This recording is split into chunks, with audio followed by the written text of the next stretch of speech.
Pewartaan dari Kitab Ulangan. Sekali peristiwa, berkatalah Musa kepada bangsanya, "Seorang nabi sama seperti aku akan dibangkitkan bagimu oleh Tuhan Allahmu di tengah-tengahmu dari antara saudara-saudaramu. Dialah yang harus kamu dengarkan. Di Gunung Horeb dulu, pada hari perkumpulan, kamu minta kepada Tuhan Allahmu dengan berkata, 'Aku tidak mau lagi mendengar suara Tuhan Allahku, dan tidak mau lagi melihat api yang besar ini, supaya aku jangan mati.' Lalu berkatalah Tuhan kepadaku, 'Apa yang dikatakan mereka itu baik. Aku akan membangkitkan bagi mereka seorang nabi seperti engkau dari antara saudara-saudara mereka sendiri. Aku akan menaruh firman-Ku dalam mulutnya, dan dia akan mengatakan kepada mereka segala yang Kuperintahkan kepadanya. Orang yang tidak mendengarkan firman-Ku yang akan diucapkan oleh nabi itu demi nama-Ku, daripadanya akan Kutuntut pertanggungjawaban.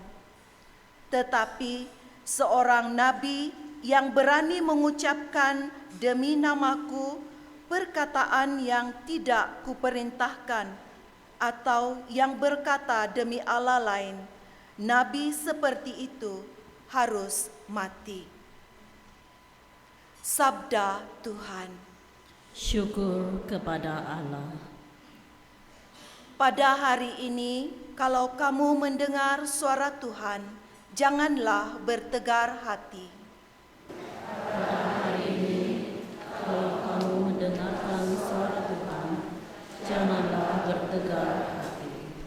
Marilah kita bernyanyi-nyanyi bagi Tuhan, bersorak-sorai bagi gunung batu keselamatan kita. Biarlah kita menghadap wajah-Nya dengan lagu syukur, bersorak-sorai baginya dengan nyanyian mazmur. Kalau kamu mendengar suara Tuhan, janganlah bertegar hati. Masuklah, mari kita sujud menyembah, berlutut di hadapan Tuhan yang menjadikan kita. Sebab Dialah Allah kita, kita ini umat gembalaannya, serta kawanan dombanya. Pada hari ini, kalau kamu mendengarkan suara Tuhan, janganlah bertegar hati. Janganlah bertegar hati seperti di Meribah, seperti waktu berada di Masa di padang gurun, ketika nenek moyangmu mencobai dan menguji aku, padahal mereka melihat perbuatanku. Pada hari ini, kalau kamu mendengarkan suara Tuhan, janganlah tegarkan hatimu. Pewartaan dari surat pertama Rasul Paulus kepada jemaat di Korintus. Saudara-saudara, aku, Paulus, ingin supaya kamu hidup tanpa kekhawatiran. Orang yang tidak beristri memusatkan perhatiannya pada perkara Tuhan, bagaimana supaya Tuhan berkenan kepadanya. Orang yang beristri memusatkan perhatiannya pada perkara duniawi, bagaimana supaya ia dapat menyenangkan istrinya, dan dengan demikian perhatiannya terbagi-bagi. Perempuan yang tidak bersuami dan anak-anak gadis memusatkan perhatiannya pada perkara Tuhan, supaya tubuh dan jiwa mereka kudus. Tetapi perempuan yang bersuami memusatkan perhatiannya pada perkara duniawi, bagaimana supaya ia dapat menyenangkan suaminya.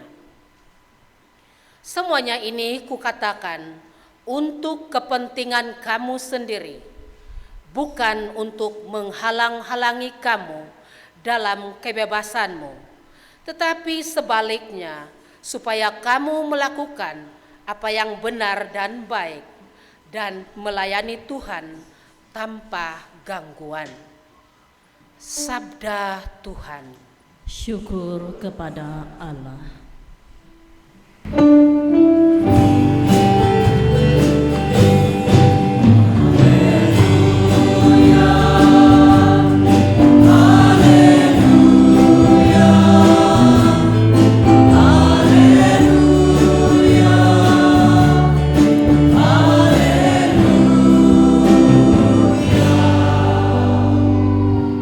Bangsa yang diam dalam kegelapan telah melihat terang besar, dan bagi yang diam di negeri yang dinaungi maut telah terbit terang.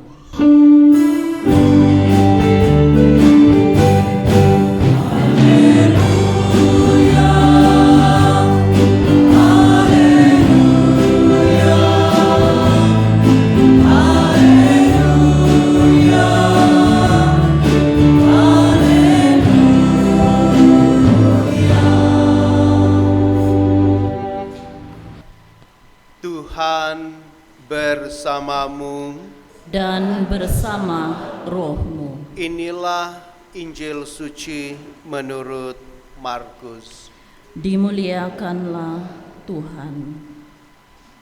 Di Kapernaum, setelah hari Sabat dimulai, Yesus segera masuk ke dalam rumah ibadat dan mengajar. Mereka takjub mendengar pengajarannya, sebab dia mengajar mereka sebagai seorang yang berwibawa, tidak seperti ahli-ahli Taurat. Pada waktu itu di dalam rumah ibadat ada seorang yang kerasukan roh jahat. Orang itu berteriak, "Apa urusanmu dengan kami, hai Yesus orang Nazaret? Engkau datang hendak membinasakan kami? Aku tahu siapa engkau, yang kudus dari Allah." Tetapi Yesus menengkingnya, katanya, "Diam, keluarlah daripadanya." Roh jahat itu menggoncang-goncangkan orang itu, dan sambil menjerit dengan suara nyaring, dia keluar daripadanya. Mereka semua takjub sehingga kan mereka memperbincangkannya sesama sendiri, apakah itu suatu ajaran baru. Dia berkata-kata dengan kuasa, roh-roh jahat pun diperintahnya dan mereka taat kepadanya. Lalu tersebarlah kabar tentang dia ke segala penjuru di seluruh daerah Galilea.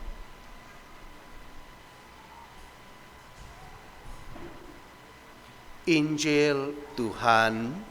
Terpujilah Kristus.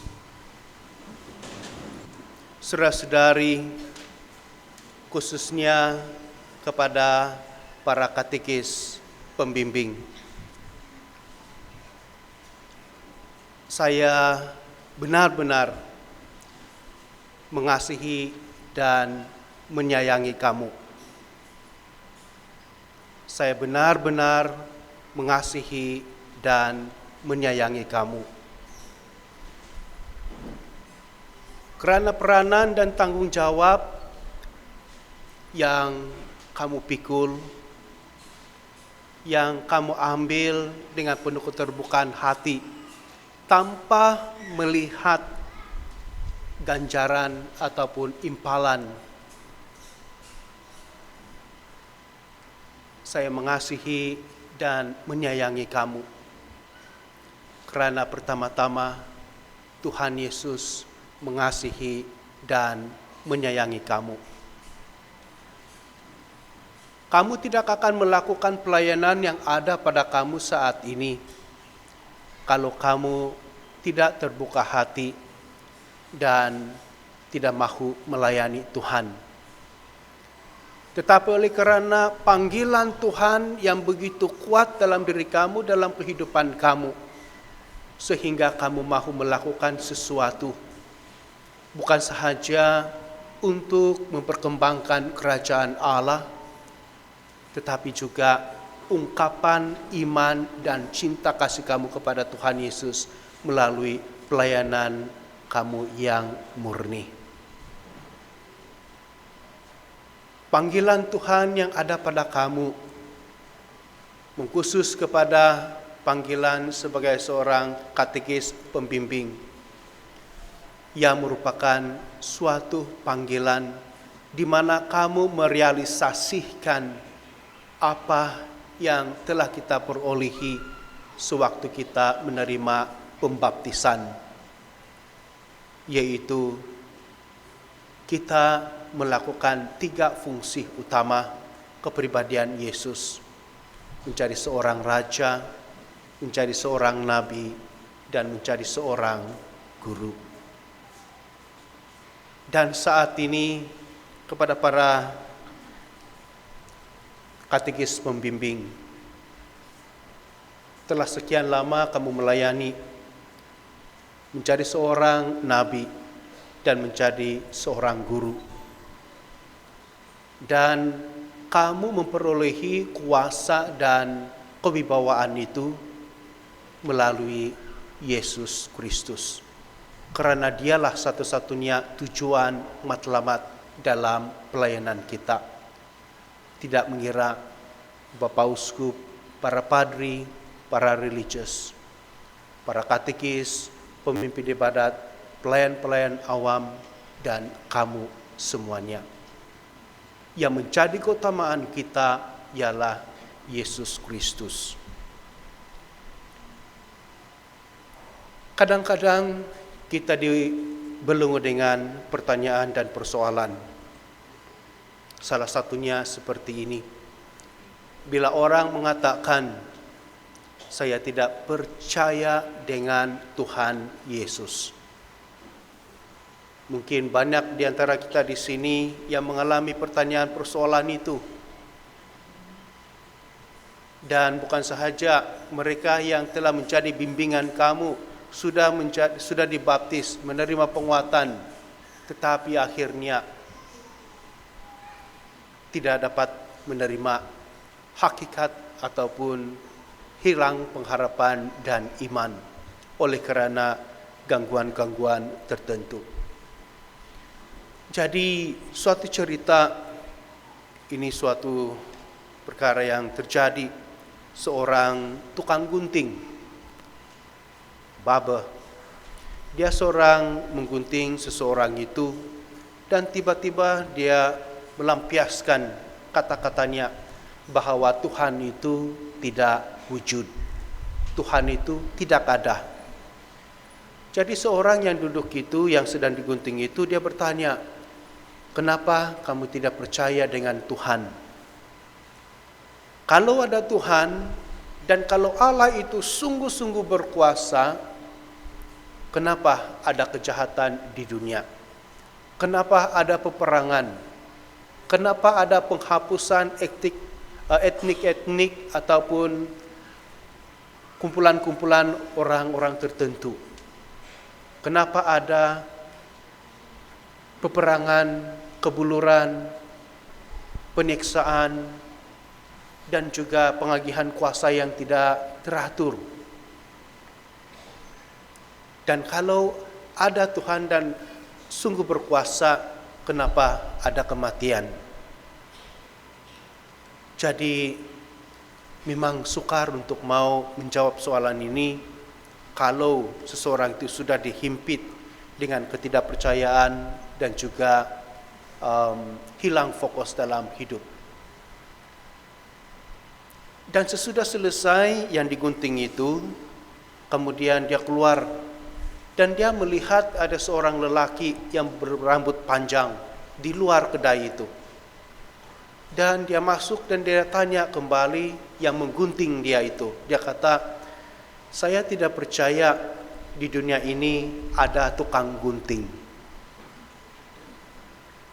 Dan tukang gunting itu cakap, saya baru gunting kamu, saya tukang gunting. Kalau kamu tukang gunting, kenapa yang di luar sana masih berambut panjang? Dan tukang gunting itu cakap, karena dia tidak datang dengan saya.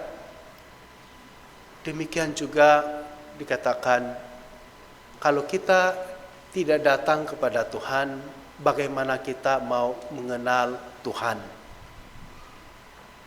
Kepada para pembimbing, katekis pembimbing, banyak umat ataupun orang-orang yang mau datang ke gereja, datang kepada Kristus, yang memerlukan bimbingan, yang memerlukan sokongan, yang memerlukan peneguhan. Maka ini adalah tugasan dan tanggung jawab kamu. Kami sendiri, uskup dan para padri religius, kami tidak mampu melakukan dengan hanya kami. Kami memerlukan kamu. Kepakaran kamu, karunia-karunia kamu, cinta kasih kamu, belas kasih kamu. Kamu punya ketulusan hati untuk mau melayani. Maka kamulah kami punya mata, kamulah kami punya bibir, kamulah tangan kami, dan kamulah kaki kami untuk melakukan tugasan-tugasan pelayanan. Jadi memang dalam pelayanan itu banyak sekali cabaran. Terutama sekali saya juga pernah menjadi pembimbing katekis. Apabila orang yang kita didik itu, orang yang kita bantu untuk mendalami iman sebagai seorang Katolik, apabila kita dengar sudah berpindah agama, sangat sakit hati. Dan kadang-kadang kita tanya, buat apa saya membimbing lagi kalau usaha saya sia-sia? Orang yang saya bimbing, saya rasa malu sekali. Bagaimana mungkin orang yang saya bimbing itu boleh pindah agama? Para katekis pembimbing, jangan berputus asa, karena lebih banyak orang yang mahu datang kepada Tuhan Yesus Kristus daripada mereka yang gugur iman. Percaya kuasa dan kewibawaan kamu adalah terletak kepada cinta kasih kamu kepada Tuhan Yesus. Dan kamulah aliran saluran cinta kasih Tuhan Yesus itu untuk mereka yang mahu datang, mau mengenali, mau mencintai Tuhan Yesus Kristus. Jangan kalah dengan keadaan situasi yang mana mungkin ada orang-orang ataupun bimbingan kita itu jatuh dalam iman. Lihat sendiri murid-murid Yesus, 12 orang murid. Pada awal mulanya apabila Yesus disalibkan dan dikuburkan, mereka hancur berantakan. Yang paling teruk lagi itu ada yang murid Yesus menyangkal Tuhan Yesus dan membunuh diri. Apa yang Yesus inginkan ialah pengharapan percaya kepada Tuhan Yesus dalam apapun keadaan dan situasi. Jadi sama seperti saya katakan, saya mengasihi dan mencintai kamu, karena Tuhan Yesus mengasihi dan mencintai kamu, maka kasihi, cintai, sayangi mereka yang kamu didik. Seperti dalam pembacaan pertama, bangsa Yahudi mengharapkan seorang nabi yang akan menjadi pengantara bagi mereka, karena mereka tidak mahu terus-menerus mendengar suara Tuhan, karena itu seolah-olah akan membawa maut kepada mereka. Dan Musa sudah pun memberikan nubuat seorang yang akan menjadi utusan Allah itu yang harus didengarkan. Dan nubuat Musa itu ialah pribadi Yesus Kristus itu sendiri. Dan dalam Injil yang kita dengar tadi, bagaimana Yesus berhadapan dengan si iblis. Pertama-tama Yesus mengajar dengan penuh berkuasa dan berwibawa, bukan sama seperti orang-orang Farisi. Apa yang dimaksudkan oleh Tuhan bila Yesus mengajar dengan kuasa dan berwibawa. Yang dimaksudkan di sini ialah biarlah pengajaran kita itu bersesuaian dengan perkataan dan cara kehidupan kita. Inilah yang dimaksudkan pengajaran Tuhan Yesus yang berwibawa, yang berkuasa dan penuh kewibawaan. Dan inilah yang juga sentiasa menjadi peringatan bagi diri saya sendiri sebagai seorang padri dalam melayani Tuhan. Kedua, di dalam pelayanan itu yang kita muliakan ialah Tuhan Yesus Kristus. Jadi teguhnya pengajaran kita, jadi berwibawahnya kita karena Tuhan Yesus Kristus. Jangan menganggap kita punya kuasa ataupun kewibawaan itu daripada diri kita sendiri. Kita punya andalan, kita punya kekuatan ialah dalam nama Tuhan Yesus Kristus. Ketiga, ini yang paling penting sekali dan saya harap kamu tanam ini dalam diri kamu. Sama seperti saya merenungkannya secara pribadi. Bayangkan si jahat ini, si iblis ini, dia tahu Tuhan Yesus. Malah dia akui Yesus itu sebagai yang kudus dari Allah. Tetapi dia tidak mau diselamatkan. Malah dia menentang Tuhan Yesus. Malah dia mengugut Tuhan Yesus. Demikian juga dengan kita, saudara-saudari.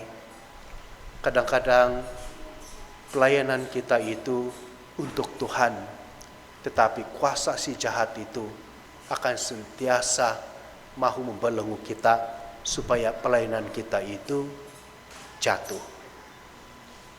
Mulut kita mewartakan Yesus sebagai Tuhan dan Juru Selamat, tetapi cara perkataan dan perbuatan kehidupan kita bertentangan dengan apa yang kita wartakan.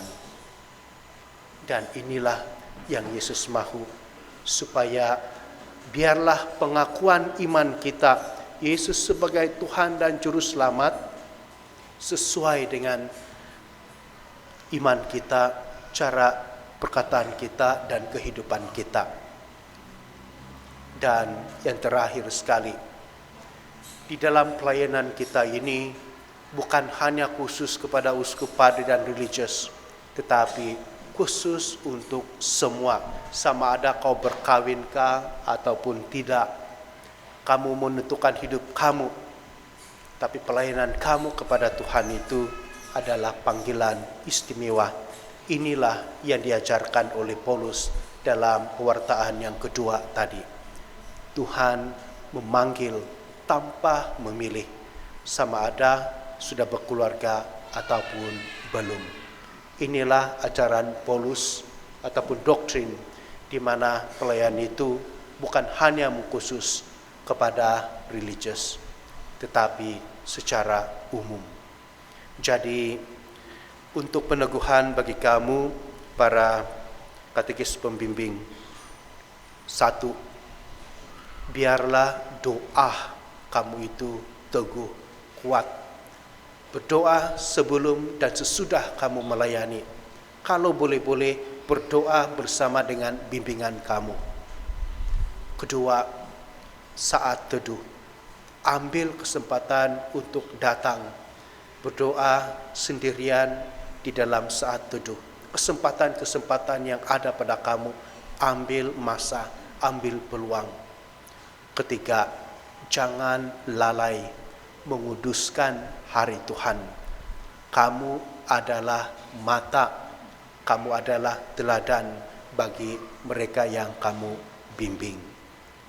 Jadi akhir sekali, semoga segala apa yang kamu inginkan dalam pelayanan adalah untuk kemuliaan Tuhan, bukan sahaja untuk hidup di dunia ini, tetapi hidup yang akan datang, yaitu kehidupan baru bersama dengan Allah Bapa di surga. Para umat yang lain, kita doakan mereka panggilan istimewa khusus menjadi seorang pembimbing katekis ini. Bukan mudah, bukan senang, tetapi mereka menyatakan ya demi karena kasih mereka kepada Tuhan Yesus.